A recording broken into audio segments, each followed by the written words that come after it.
मेरा शुभ नाम शरीर का है शांतामणि। लौकिक नाम लीला है और अलौकिक नाम शांतामणि है और प्यारे बाप दादा ने हमारा नाम सचली को नहीं रखा। शुरू में तो हम स्कूल में जाती थी और मैट्रिक में गई थी तो हमारी लौकिक माँ अपने पियर घर जाती थी क्योंकि उसकी जो 2 बहनें थी उसके पति गुजर गए थे तो वो बहुत दुखी थी। तो वो दोनों ही मिल करके सत्संग करती थी। तो अचानक ही रास्ते में बाबा की युगल जसोता वो उसको मिली तो आपस में रुआरियां किया तो कहाँ जाती है तो उसने बताया कि मेरी दोनों बहनें जो है वो बहुत दुखी है, उसमें मन में शांति नहीं है क्योंकि उसके पति गुजर गए हैं। तो हम मिल करके भगवान का नाम लेते हैं मन की शांति के लिए। तो उसने कहा कि हमारे घर आओ, हमारा लौकिक पति है, बाबा है, वो बहुत अच्छा ही गीता के ऊपर समझाते हैं, आप आएंगे अनुभव करेंगी तो आपको बहुत शांति मिलेंगी। तो दूसरे दिन हमारी लौकिक माँ बाबा के घर गई तो बाबा गीता के ऊपर समझा रहे थे और आत्मा का ज्ञान दे रहे थे क्योंकि आत्मा और शरीर दोनों ही अलग है। आत्मा का स्वधर्म है ही शांत, तो मन की शांति तो सहज ही अनुभव की क्योंकि बाबा उसी समय ओम की भी धुनी करते थे। जिस ओम के धुनी में हमारी माँ को ये अनुभव हुआ कि बहुत ही मन की शांति आ गई। तो दूसरे दिन अपने ही बहनों को लेके गई तो बहनों ने भी बाबा से ज्ञान सुना और उसको भी ये अनुभव हुआ सचमुच आत्मा तो अमर अविनाशी है, शरीर तो विनाशी है। आत्मा एक पुराना शरीर छोड़ करके दूसरा लेती है तो उसमें हमको रोने की दरकारी नहीं है और मन के तो हम मालिक हैं क्योंकि आत्मा और मन, बाबा ने कहा तुम कहती हो ये मेरा मन है तो मन की मालिक आप है, चाहे तो उसको शांति में रखो चाहे तो उसको आवाज में ले आओ।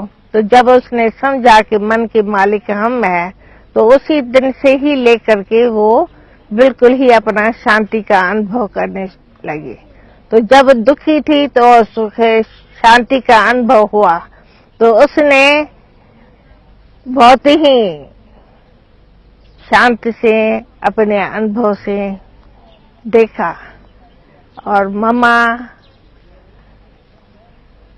को मालूम पड़ा ये मेरी माँ कल तो बहुत दुखी थी और आज बहुत ही अच्छा अनुभव, सुख का अनुभव कर रही थी। तो मम्मा ने उनसे पूछा कि क्या हुआ? कहते हम सत्संग में जाते हैं, हमको बहुत शांति मिली है और आप भी चलो, आप भी गीता का ज्ञान सुनो तो आपको भी बहुत अच्छा अनुभव होगा। तो दूसरे दिन मातीश्वरी जिसको मामा कहते हैं वो गई। उसी समय तो उसको राधे नाम देते थे। तो राधे जब गई और बाबा को देखा तो उसने ये अनुभव किया कि सचमुच ये तो मेरा अलौकिक पिता है। तो उसी समय से ही लेकर के मम्मा भी उसी सत्संग में दाखिल हुई और उनके बाद बाबा कश्मीर में चले गए। तो कश्मीर में जब गए तो वहाँ हमारी लौकिक फादर जो है वो भी कश्मीर में पहुंचा था। तो उसने जब देखा, घूमते घूमते वहां पहुंच गया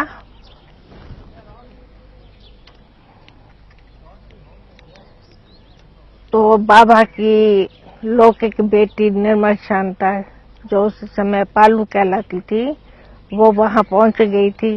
तो वो कंपाउंड में घूम रही थी। तो हमारे फादर ने उनसे पूछा कि पहलगाम का रास्ता कहाँ जाता है? तो उसने कहा मुझे तो वो पता नहीं है पहलगाम का रास्ता कहाँ जाता है, परंतु परम धाम का मुझे मालूम है। तो उसने समझा कि परम धाम का भी कोई स्थान है, आश्रम है, वो भी देखने योग्य है। तो उसने एड्रेस मांगी। उसने कहा चलो अंदर बैठो कुटिया में तो हम आपको एड्रेस दे देंगे। तो निर्मल शांता बाबा के पास गई और बाबा ने उसको अपना बताया कि एक सिंध का भाई आया है, वो मेरे से पूछा था कि पहलगाम का रास्ता कहाँ जाता है। मैंने उनको कहा कि वो तो मैं नहीं जानती हूँ, मैं परम धाम का रास्ता जानती हूँ। तो उसने एड्रेस मांगी, तो बाबा ने कहा कि बाबा आप चल करके उसको एड्रेस दे दो। तो बाबा जब आए उसके आगे तो कहा, बेटा मैं तो तुमको 3 रोज से ढूंढ रहा हूँ, और सचमुच उसको कश्मीर में आए 3 रोज हुआ था। तो उसने कहा, एक तो बेटा कहने वाला कौन, और एक ये कहते हैं कि 3 रोज से ढूंढ रहा हूँ, मैं तो सचमुच यहाँ 3 रोज से हूँ, तो ये तो कोई शक्ति है, जानी जाननहार है। तो कहा, बेटा तुमको परम धाम की एड्रेस चाहिए? उसने कहा हाँ।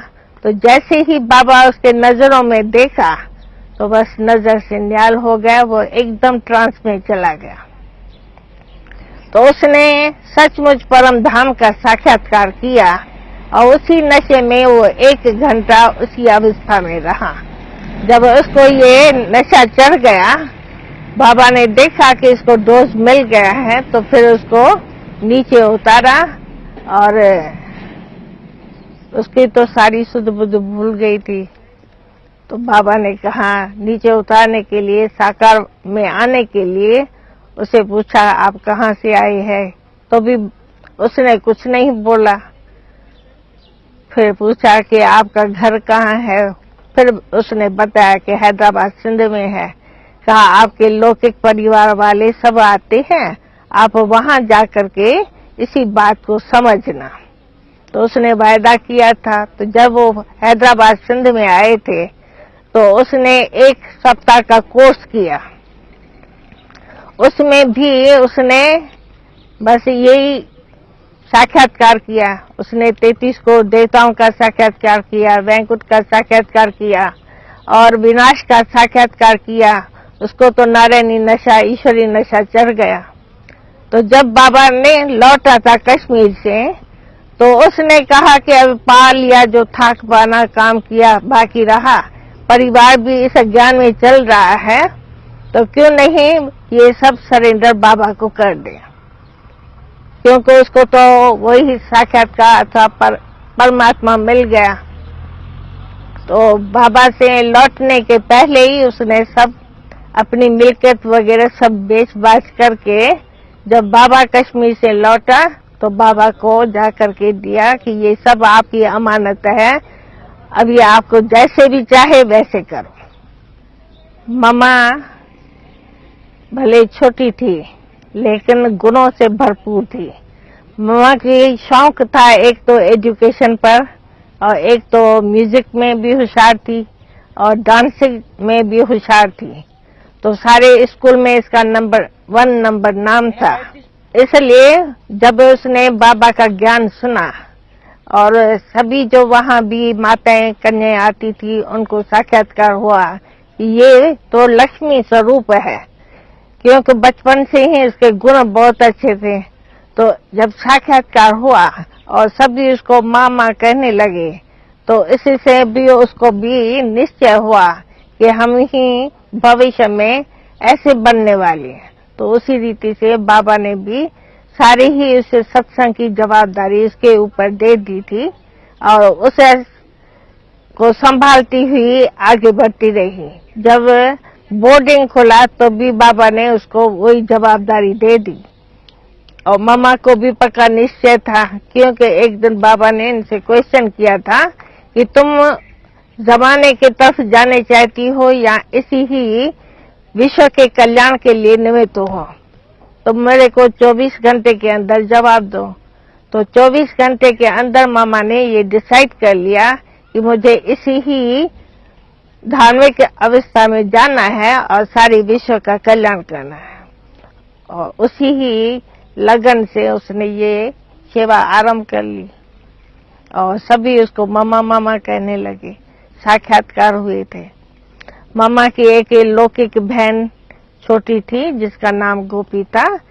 पहला साक्षात्कार उसको ही हुआ था। उसको देख करके ही हम सभी भी वहां गए थे, और अनेक आत्माओं को, कन्याओं माताओं को साक्षात्कार हुआ था। तो शुरू में साक्षात्कार की धुन से ये सारा क्लास जम गया था। और बाद में धीरे धीरे बाबा ने ज्ञान की गुह्य गोपनीय बातें सुनाई थी, जिसको सभी धारण करते। सभी को प्यूरिटी बहुत अच्छी लगती थी। पवित्रता का ही मुख्य फाउंडेशन था। एक तो सभी को निश्चय हुआ और पवित्रता धारण करने से ही दैवी गुण सभी में आने लगे। तो सत्संग, खान पान की शुद्धि और पवित्रता सबको अच्छी लगी।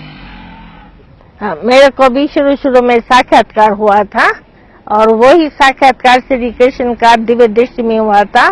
जब हम बाबा के सामने गए थे तो बाबा से ही मुझे वो साक्षात्कार हुआ और सरेंडर हो गया। सेवा में हम पहले लखनऊ में गए थे, फिर दिल्ली में आए थे, पटना गए थे, नेपाल काठमांडू गए थे, करनाल गए थे, ऐसे जगह जगह जाते रहे। वो तो बाबा को ही मालूम है कि मेरे बच्चे आज्ञाकारी है, वफादार है, फरमान बरदार है। इसलिए बाबा ने हमको खजाने का संभालने की ड्यूटी भी दी थी और ऑफिस का सारी ड्यूटी भी दी थी। अभी प्रेजेंट समय हम यज्ञ की सेवा में सभी जो सेवाधारी भाई बहन आते हैं उनकी संभाल करते हैं। ये तो बाबा की स्थापना का कार्य है और सूर्यवंशी चंद्रवंशी घराने की आत्माएं जो भी आएंगी तो वही अपना घराने स्थापनार्थ जो निमित्त बनी हुई आत्मा है वो आती रहेंगी, वृद्धि होती रहेंगी। शुरू से ही बाबा कहा था कि इस झाड़ की वृद्धि तो होनी है।